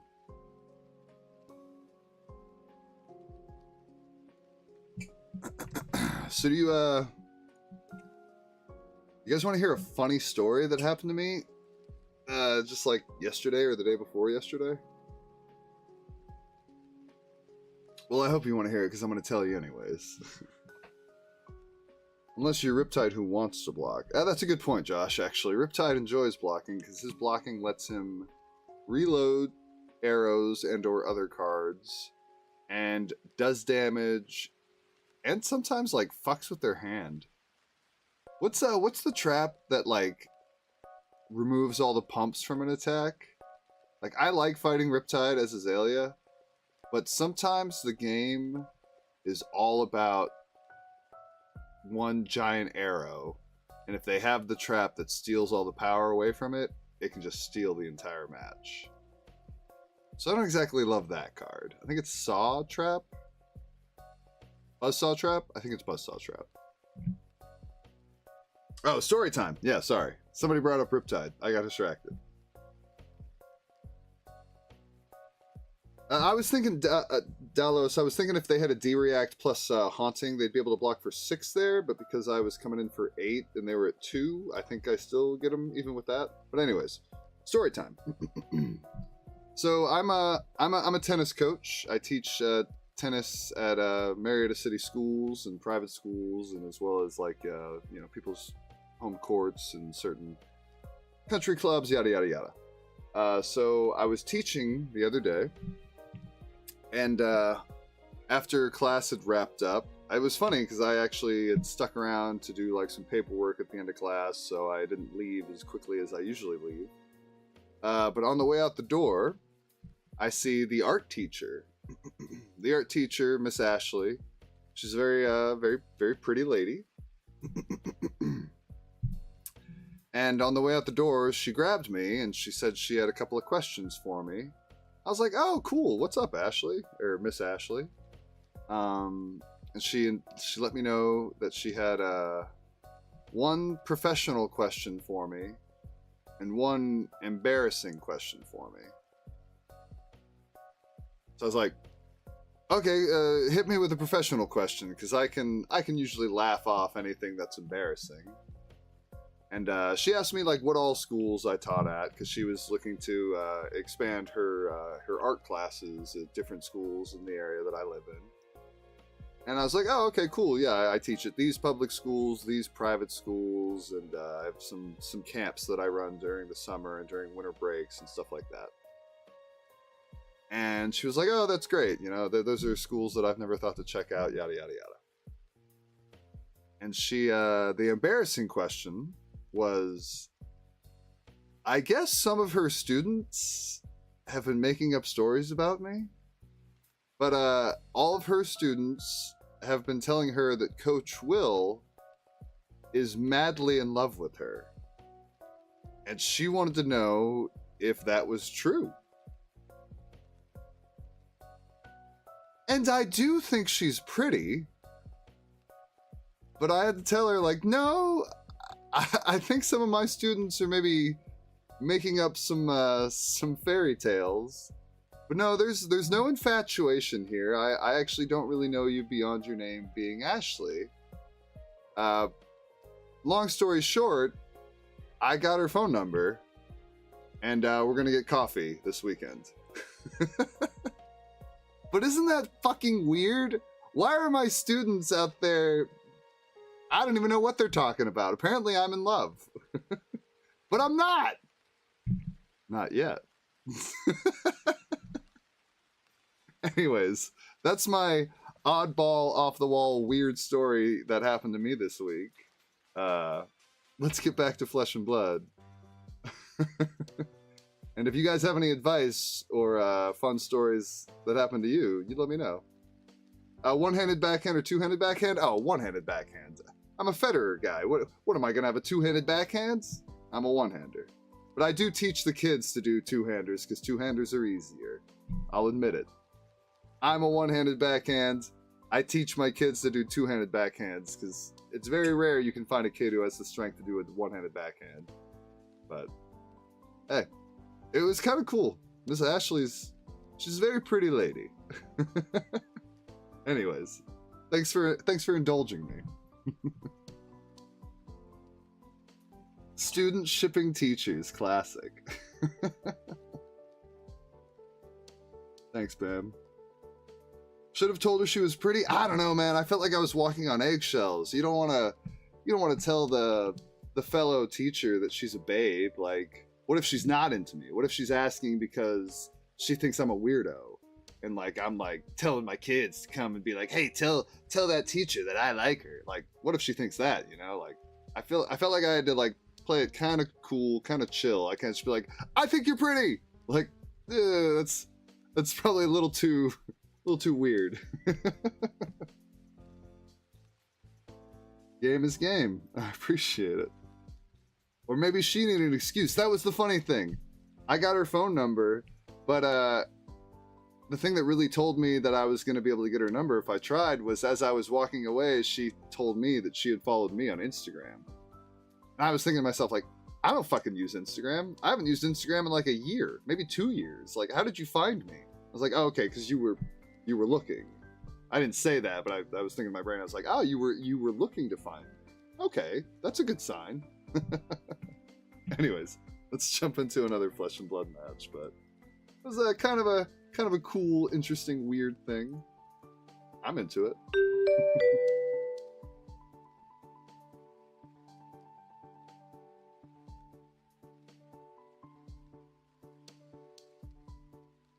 What? She watches the stream but didn't want to admit it? That would be hilarious. I'd feel a little embarrassed sharing this story if she was in chat.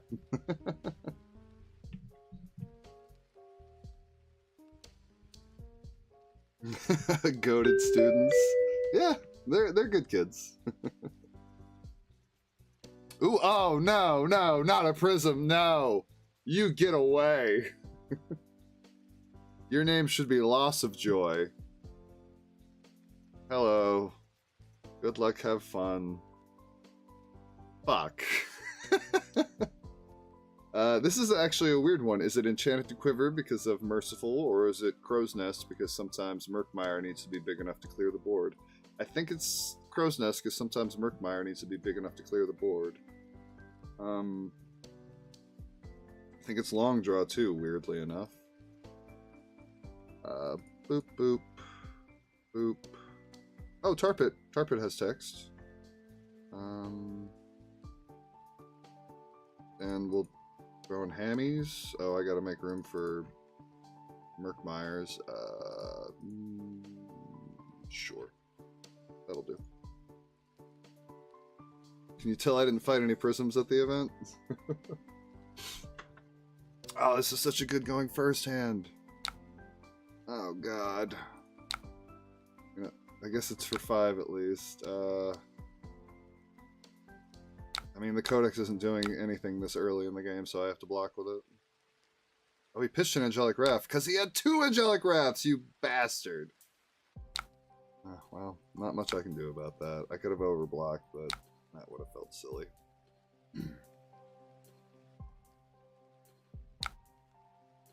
Nothing wrong with a compliment. That's a good point.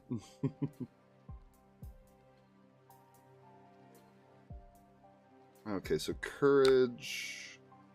What was the other thing they got? Oh my god, into a passing, negating all my poppers. Not that I run that meta trope on him. Oh, Tar Pit! Why couldn't you have just been in here instead? Whatever, it is what it is. I guess we can look to see what's on top. Thanks to take aim. Oh, we can't, because I'm running a different hat. It's fine. It's fine. You know, Tar Pit Trap actually might have been a better arsenal target. I maybe should have just loaded off a take aim.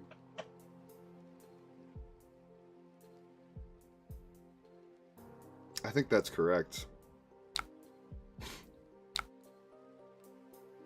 I think this is just take aim, loading Murkmire. Then you just send a Murkmire for 10 in your arsenal Tar Pit Trap. Because the Tar Pit Trap can basically negate a lot of his planning. And this is still throwing a decent threat. So I think that's correct, actually. My gut was to pitch the Tar Pit Trap, but my brain says no, keep it. So we'll see how that goes.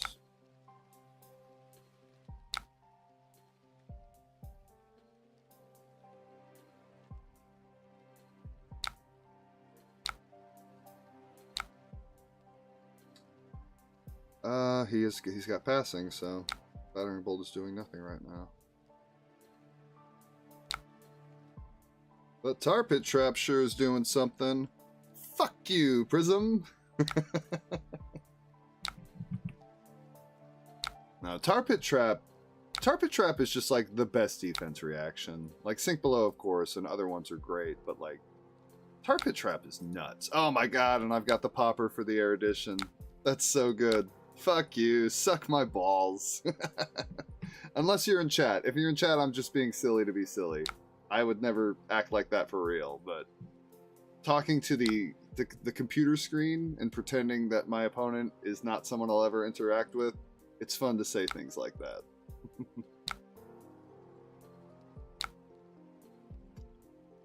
Alrighty then. I'd love to keep the Rain Razors, but I don't think I have an option. We just gotta pitch it. If I draw a 1 cost, I'll be thrilled about it. We can see what's on top. Maybe we find a better arrow. Okay, not what I was looking for, but it's fine. Maybe he'll let me draw it. Prism usually has a hard time blocking.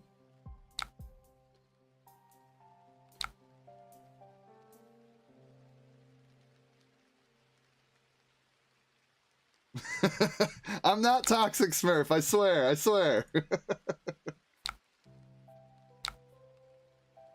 Okay, cool. We did get the on hit. He's actually started blocking, which is sweet. You love to see it. And, the hand's not amazing, but it's not bad. If we can find a real arrow on top, the hand gets really good. Okay,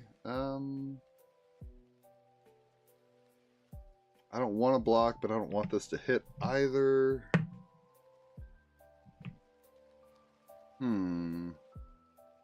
Oh, they pitched a blue.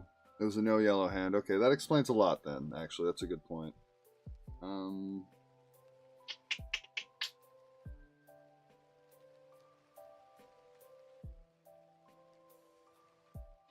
This is so weird, because it's like, usually I would just eat this, but like my hand is not super impressive. Although we could find a better arrow. If we find a better arrow on top. Oh, I don't have the right hat though.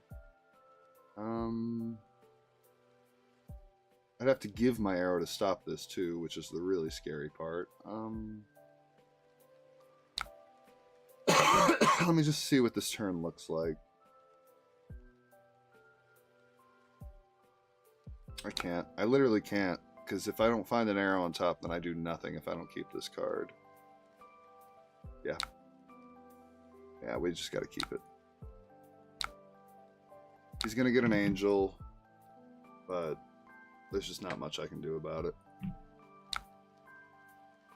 So I don't have a way to go get Murkmire real quick. That'd be sick. Now he gets a Ponder too. Surprised he didn't flip. Why not flip there? Just to like make a big shield. Whatever. Alright. Is there an arrow on top? I need there to be an arrow on top. Yes! Oh my gosh, that's so lucky. Okay, cool. That makes Codex of Bloodrot better, because now I don't have to do anything weird. I can just get rid of this Bolton Shot.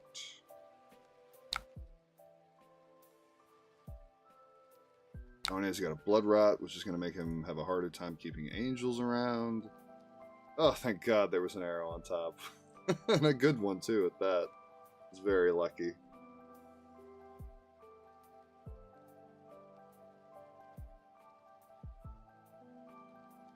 Yeah. Decent arrow on top helps a lot.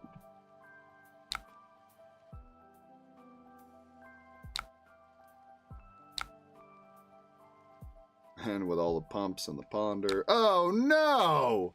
You bastard. I should have just fired. Well, whatever. This is better than like a lot of Arclight Sentinels have treated me in the past. I've had Arclights where like you literally lose the game on the spot. That one didn't lose me the game, it just cost me a bunch of damage. Oh, sweet. Now we can send a huge battering bolt. That's awesome. Yep.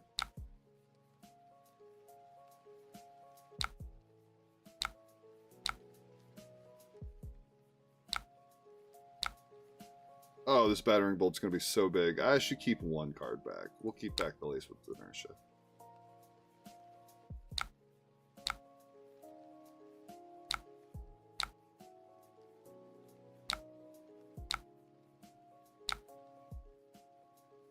Battering bolt for 15?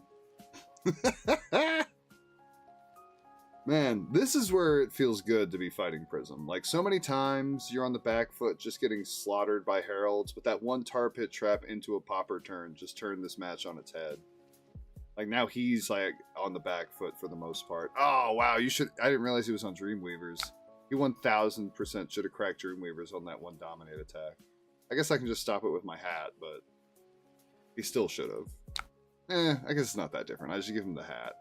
Yeah, okay. Hit him with the Outsider's special. Blood Rot, Inertia, and Frailty. Oh, he had to ditch that card too. Nice. I love to see it.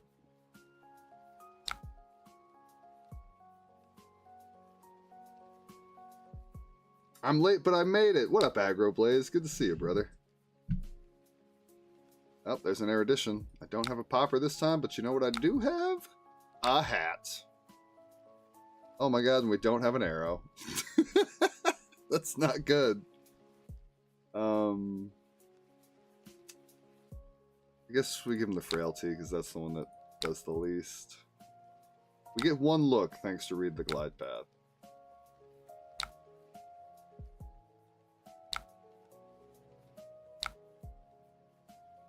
Come on, baby, find me an arrow. Yes! Oh my god, thank goodness. I'm getting pretty lucky with the red on the ledgers on the top when I really need them. This might just be game winning actually, because this is gonna be 10 dominate. They have like no armor. Oh, they could flip a Figment. And speak of the devil, it's exactly what they're doing.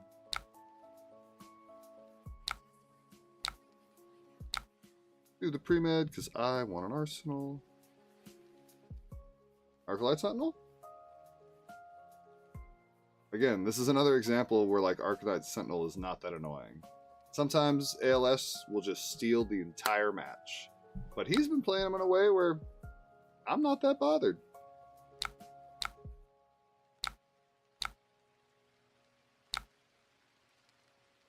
$11 with the Dominate. Do I got you? Good game. That's a GG. Hell yeah. We beat a Prism. That's pretty exciting. Prism usually has my number. 3 and 1. You know, it's funny. That's kind of how my my calling went. I lost round 1 of the calling, and then won 8 in a row. This one was lose 1 and then win 3 in a row, but not too shabby. I'll take that. What's going on in the chat? How you guys doing down there?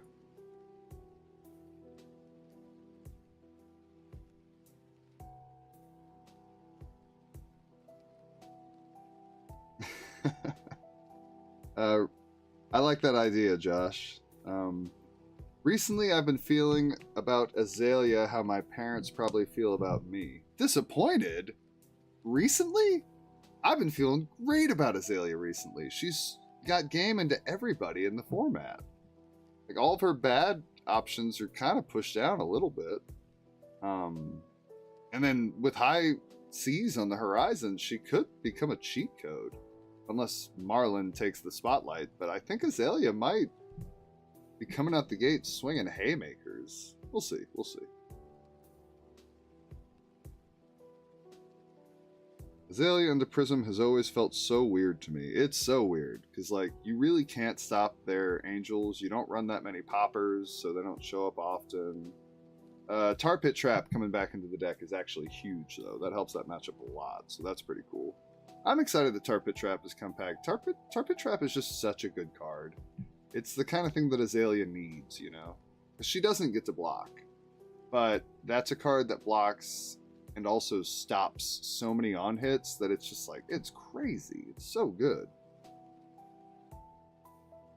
And it's so funny that it punishes your opponent for having Go Again, you know? It's like, oh, you've got Go Again? You've got easy natural Go Again? Take this.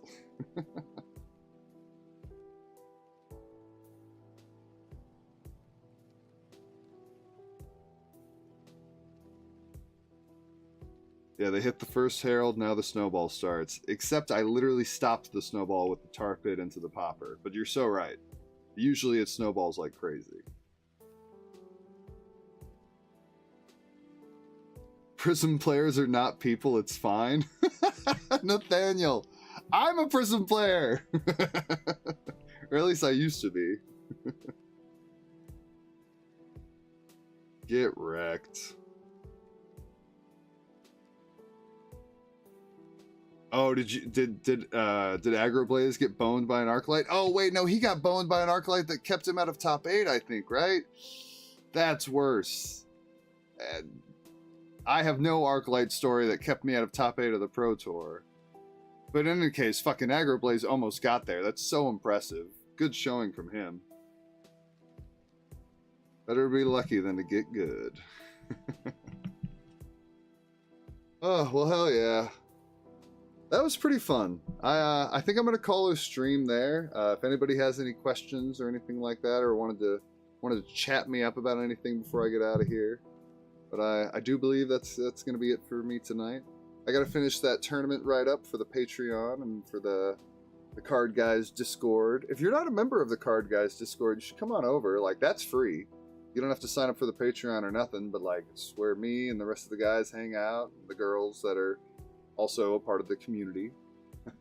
But it's a pretty chill spot, you know. We chat about everything. I share my deck list in there all the time with everybody. It's just the sideboard guide and stuff like that that's behind the Patreon wall. But I mean, I think the Patreon's only like $5. But just come hang out. Don't spend any money. Be a friend. Come say what's up. Maybe in London or the next maybe in Singapore, we can hang out and get a beer or Coca-Cola and chat. Because I love chatting with you people at tournaments. I mean, oh, dude. London was so many cool people that, like, I've seen on Twitter or on... By the way, is anybody on Blue Sky? People keep telling me I should maybe hop on Blue Sky. Because Twitter sucks now. I still like it, but it used to, like, be my favorite app back in the day, like, when I was younger. Now it just sucks. So if you guys are actually on Blue Sky, let me know. I could hop on there. But in any case, come hang on the Discord. Come say what's up. See what crazy shenanigans Damien is coming up with for a deck. See what Nathan is planning for his next like sophisticated tackle on the meta, you know? I love the way Nathan thinks. He's got a big brain. Yeah, he forgot Lightning Greaves and it costs him. Yep. Blue Sky all the way. Okay, all right, Capamelo. Maybe I'll make a Blue Sky. Maybe I'll make a Blue Sky. But in any case, that's going to do it from me. Good luck on my date this weekend. Thank you, Fred. I appreciate it. But thank you guys so much for coming and hanging out with me. I appreciate it. I look forward to future Flesh and Blood games with each and every one of you. And if I ever get the chance to sit across from you at a tournament at a table, I can't freaking wait. Make sure you challenge me for my poker chip. All my challenges in London, I beat every single one of them. One game was super close, though. Now I know you're a tennis coach, we should have watch parties in the off chat. Hell yeah, I like that. I want to get at certain tournaments in Europe, they've had like soccer matches between different Flesh and Blood players, usually like the US team and the European team, or US versus the rest of the world. But I'd love to get like some tennis matches going sometime. That'd be pretty fun. Hey, you're awesome, Fred. You have a great rest of your night. Or maybe morning, depending on what part of the world you're in. But in any case, much love to all of you.